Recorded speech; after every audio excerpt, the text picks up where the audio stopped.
Regional ring road కావచ్చు, Bharat future city కావచ్చు, metro rail నిర్మాణం కావచ్చు, ఏవి తీసుకున్నా ఈ పనులు వేగంగా చేయాలన్న ఆలోచనతోని ఎక్కడైనా చిన్న చిన్న తప్పిదాలు దొర్లితే అది ఉద్దేశపూర్వకంగా మీకు ఇబ్బంది కలిగించాలన్న ఆలోచన ఈ ప్రభుత్వానికి కాదు. అనుకోకుండా ఏదైనా జరిగినా ఎంబడే వెనక్కి తిరిగి సరిదిద్దడానికి నేనున్నా. మీకు ఏదైనా సమస్య వచ్చి నిలబడి పరిష్కరించడానికి నేనున్నా. నమ్మకం పెట్టుకొని ముందుకు నడవండి. ఆ నమ్మకమే మనల్ని అభివృద్ధి పదం వైపు నడిపిస్తుంది. ఎప్పుడు చెడు చెప్పేటోడు ఉండనే ఉంటాడు. ఏ ఊరికైనా ఓ తాగుబోతాడు ఉంటాడు. అవునా? ఆ సినిమాలో ఏదో కుడి ఎడమైతే పర్వాలేదు అని పాట ఉంది కదా. ఇద్దరు రచయితలు కుడి ఎడమైతే తప్పే కాదని చర్చిస్తే అదెట్లా అని వాళ్ళు చర్చించుకుంటుంటే రాష్ట్రకు రిక్ష దొక్కేటోడు చెప్పిండట, సార్ తాగుబోతున్న మాటలు మీరు వింటారా సార్? తాగి పాడిండు ఆయన. తాగినప్పుడు ఏదో మాట్లాడతాడు, దాని గురించి మనకెందుకని. ఇప్పుడు రాష్ట్రంలో మాట్లాడేటోళ్ళు కూడా గట్లాటోళ్ళే.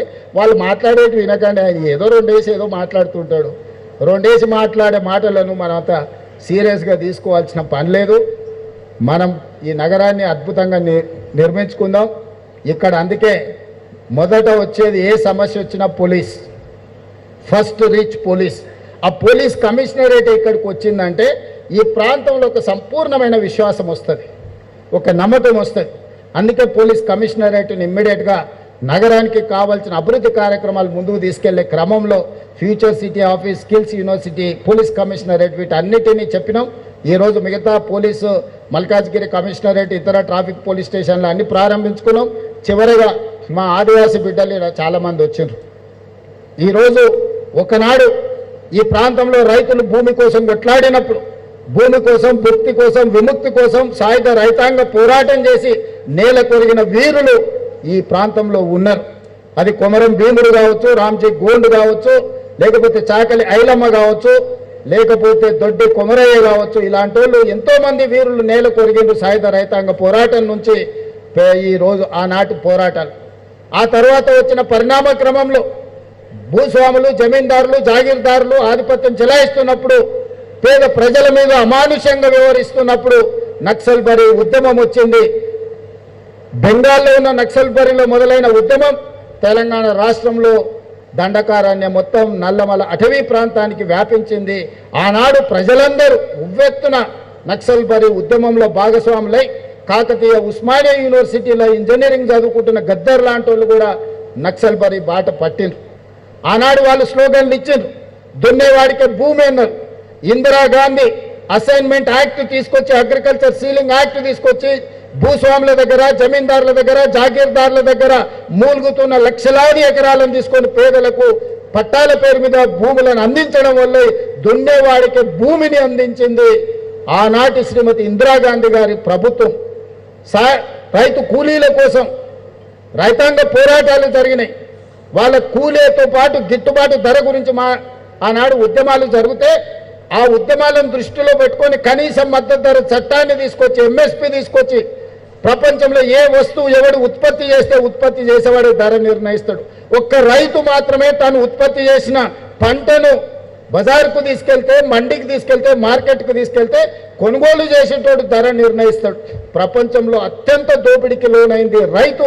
ఆ రైతును కాపాడాలని కనీస మద్దతు ధర చట్టాన్ని తెచ్చి ఈ దేశంలో రైతులను కాపాడింది, రైతులను ఆదుకున్నది ఇందిరాగాంధీ గారు, రాజీవ్ గాంధీ గారు. అదేవిధంగా రైతు కూలీ సంఘాలు, కూలీ దొరక్క అంబలి కేంద్రాలను చూసినా మనం. కరువు ఉన్నప్పుడు అంబలి కేంద్రాలను బస్టాండ్లో పోర్టు పెట్టేది. ఒక్క పూట తినడానికి కూడా కష్టం ఉన్నప్పుడు, కూలి పని కూడా దొరకక వలసలు పోతున్నప్పుడు ఉపాధి హామీ చట్టాన్ని శ్రీమతి సోనియా గాంధీ గారు తీసుకొచ్చి ఈనాడు గ్రామీణ ప్రాంతాలలో పేదవాడికి పని లేకుండా ఆకలితో చావద్దు, ఆకలితో పడుకోవద్దు అని ఈరోజు ఉపాధి హామీ చట్టాన్ని మన ప్రభుత్వం తీసుకొచ్చింది. కనీస మద్దతు ధర కావచ్చు, ఉపాధి హామీ పథకం కావచ్చు, రైట్ టు ఎడ్యుకేషన్ యాక్ట్ కావచ్చు, రైట్ టు ఇన్ఫర్మేషన్ యాక్ట్ కావచ్చు, చట్టాలన్నీ సవరించుకుంటూ పేదల కోసం పనిచేసింది. అందుకే ఈనాడు నక్సల్బరీ ఉద్యమాల బాట పట్టిన, అడవి బాట పట్టిన సోదరులకు అందరికీ మేము విజ్ఞప్తి చేసినాం. అయ్యా, మీ పోరాటం ఫలించింది, ప్రజల జీవన ప్రమాణాలు మారిపోయినాయి, పెరిగినాయి.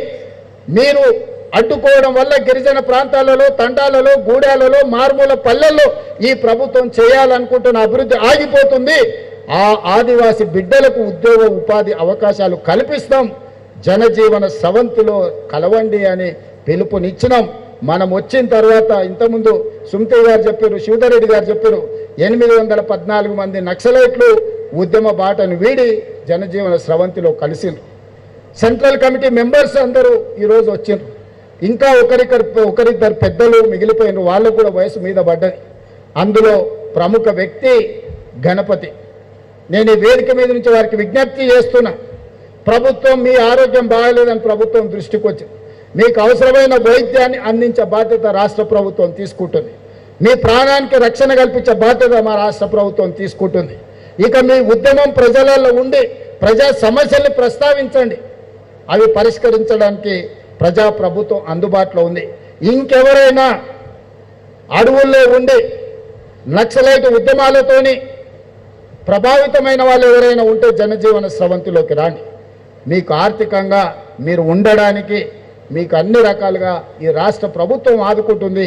ఈనాడు గిరిజనుల యువకులకు గిరిదర్శక్ పేరు మీద ఆనాడు నక్సలైట్లకు అడవుల్లో దారులు చూపించిన మా గిరిజన బిడ్డల్ని ఆదిలాబాద్ పోతే గోండులు ఉండొచ్చు, మహబూబాబాద్ ములుగు ఈ ప్రాంతానికి పోతే కోయలు ఉండొచ్చు, అచ్చంపేట అడవుల్లో పోతే చెంచులు ఉండొచ్చు, ఇతర ప్రాంతాలలో పోతే మా లంబాడ సోదరులు ఉండొచ్చు. ఈ గిరిజనుల బిడ్డలను ఈ రాష్ట్ర అభివృద్ధిలో భాగస్వాములు చేసినప్పుడే నిజమైన ప్రజాపాలనను అందించినట్టుగా మేము భావిస్తున్నాం. అందుకే టూరిజం శాఖ నుంచి, అదేవిధంగా ఫారెస్ట్ డిపార్ట్మెంట్ నుంచి తెలంగాణ జరూర్ ఆనా అనే ఒక స్లోగన్ తీసుకొని ఎండోమెంట్ టూరిజం, ఫారెస్ట్ టూరిజం, ఈరోజు అన్ని టూరిజంలను అభివృద్ధి చేసి వీళ్ళకందరికీ ఒక ఉపాధి కల్పించాలని ఒక మంచి ఆలోచనతోని గిరిదర్శక్ కార్యక్రమాన్ని తీసుకొని ఆ పిల్లలకి ఈరోజు నియామక పత్రాలు అందించబోతున్నాం. మీరు ఎవరైనా మన వాళ్ళు ఎక్కడికెక్కడికో వెళ్తున్నారా, మన దగ్గర అద్భుతమైన సహజ వనరులు, ప్రకృతి సంపద ఉన్నది. మనం మన ఊరిలో పోవట్లేదు. మీరు ఒకసారి బొగతా వాటర్ ఫాల్స్ కానీ, ములుగు అడవి ప్రాంతంలో కానీ, లేకపోతే నల్లమల టైగర్ రిజర్వ్ ఫారెస్ట్లో కానీ, ఇవన్నీ ఒక అద్భుతమైన పర్యాటక కేంద్రాలు. మా జూపల్లి కృష్ణారావు గారు వాటిని ఇంకా అభివృద్ధి చేయడానికి ప్రయత్నం చేస్తున్నారు. వీళ్ళందరినీ కూడా అక్కడ గైడ్స్గా లోకల్ అసిస్టెన్స్ ఇవ్వడానికి వాళ్ళకందరికీ ట్రైనింగ్ ఇవ్వండి. మా శ్రీధర్ బాబు గారికి నేను సూచన చేస్తున్నా, ఈ ట్రైబల్ పిల్లలందరికీ మన స్కిల్స్ యూనివర్సిటీలో ఒక సర్టిఫికెట్ కోర్స్, సాఫ్ట్ స్కిల్స్ నేర్పాలి. ఎలా వ్యవహరించాలి, ఎలా మాట్లాడాలి, హిందీ ఇంగ్లీష్ భాష మీద వాళ్ళకు కొంత పట్టు నేర్పితే ఎవరు టూరిస్ట్